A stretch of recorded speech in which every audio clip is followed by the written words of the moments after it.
Bon, avant de plonger dans l'épisode 2 de ma série, il faut que je vous prépare un peu. Pas question de vous lâcher direct dans le bain avec 3 heures de concept d'un coup, je ne suis pas si cruelle. Quoique. Alors voilà, ce que vous allez voir, ce sont des capsules préparatoires. En gros, des extraits de vidéos que Domi avait déjà publiées, mais que je ressors ici, parfois avec quelques détails en plus. Pourquoi ? Parce que c'est le bagage minimum pour suivre l'épisode 2 sans se perdre. Considérez ça comme un petit échauffement. Et croyez-moi, ça vaut mieux que de vous imposer un épisode fleuve de 3 heures non-stop. Alors voilà, un petit récap sur le neurone artificiel. Pour bien comprendre les réseaux de neurones liquides, il faut commencer par les briques de base des réseaux de neurones, le neurone artificiel. Inspiré du fonctionnement biologique, le neurone artificiel est un modèle mathématique qui traite des données. En gros, c'est comme toi, Gontran. Ça reçoit des infos, ça réfléchit, enfin un peu, et ça produit une sortie. Attends, tu veux dire qu'un neurone, c'est juste une calculette intelligente? Imaginez un interrupteur qui peut être activé ou désactivé. Ce neurone artificiel, comme son homologue biologique, reçoit des signaux de ses voisins et décide s'il doit transmettre une information ou non. En gros, c'est un interrupteur intelligent, contrairement à Gontran qui ne sait même pas allumer la lumière. Hey, je sais très bien utiliser un interrupteur. Regarde. Une neurone fonctionne un peu comme ça. Il reçoit des signaux de ses voisins, mais ces signaux ne sont pas tous égaux. Certains voisins sont des excitateurs qui augmentent la probabilité qu'ils s'activent, tandis que d'autres sont des inhibiteurs qui freinent son activation. En gros, c'est comme toi, Gontran. Si assez de monde t'encourage, tu te lèves pour aller chercher un café. Mais si tout le monde te dit que ça ne vaut pas le coup, tu restes assis à ne rien faire. C'est pas faux. Mais alors, il faut combien de gens pour que je me lève? 2, 3, 10?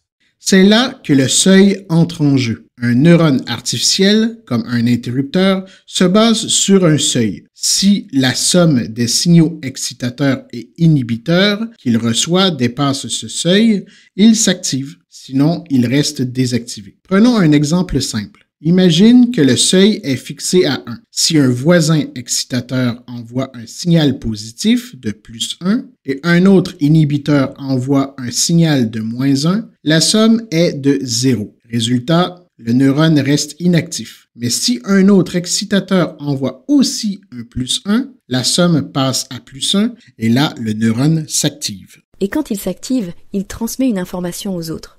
En fait, chaque neurone est un petit juge influençable par ses voisins.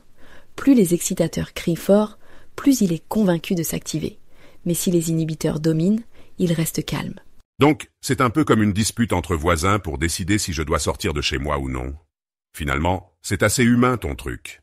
Exactement. Et c'est cette simplicité qui est à la base de tout. Chaque neurone artificiel suit cette règle. Écouter ses voisins, faire une somme, comparer au seuil et décider. Mais ce qui rend tout ça incroyable, c'est ce qui se passe quand on connecte des milliers, voire des millions de neurones entre eux. On obtient un réseau capable de comprendre, d'apprendre et même de prédire. Mais avant de parler de réseaux complexes, revenons à notre neurone. Ce qui est important, c'est qu'il ne travaille pas seul. Chaque neurone influence ses voisins, avec des connexions qui peuvent soit encourager, soit freiner. Et c'est cette dynamique collective qui crée des comportements complexes.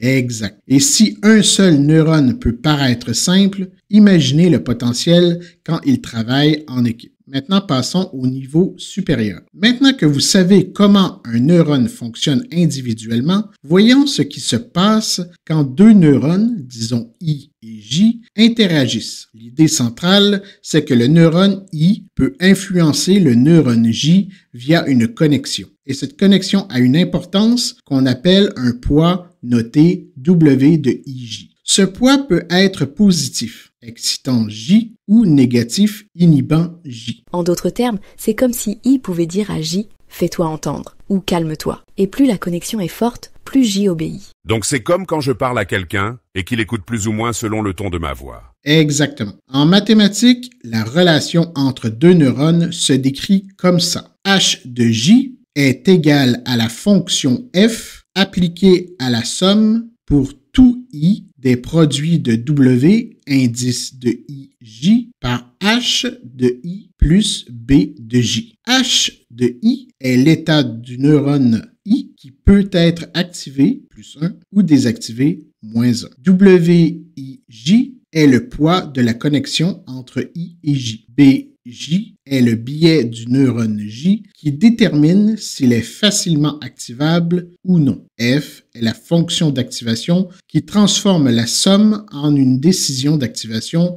+1 ou -1. Prenons un exemple simple. Supposons que le neurone I est activé, H de I est égal à +1, et qu'il envoie un signal à J via une connexion avec un poids WIJ de +0,8. Si BJ, le biais, est de -0,2, alors le neurone J recevra H de J est égal à la fonction f appliquée à 0,8 multiplié par 1 plus -0,2, ce qui est égal à la fonction appliquée à 0,6.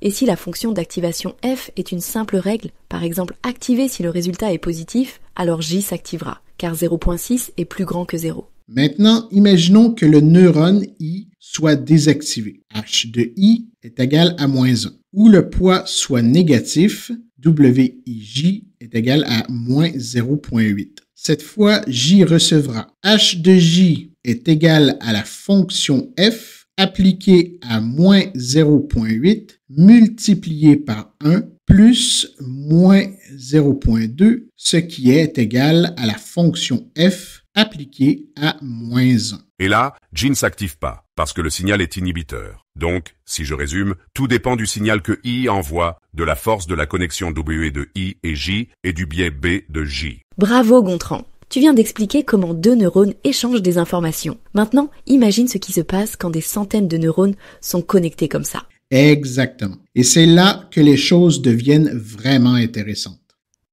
Voilà, on s'arrête ici pour cette capsule. Considérez ça comme la première marche de l'escalier. Dans la prochaine, on va pousser un cran plus loin, et c'est là que les choses vont commencer à devenir vraiment intéressantes.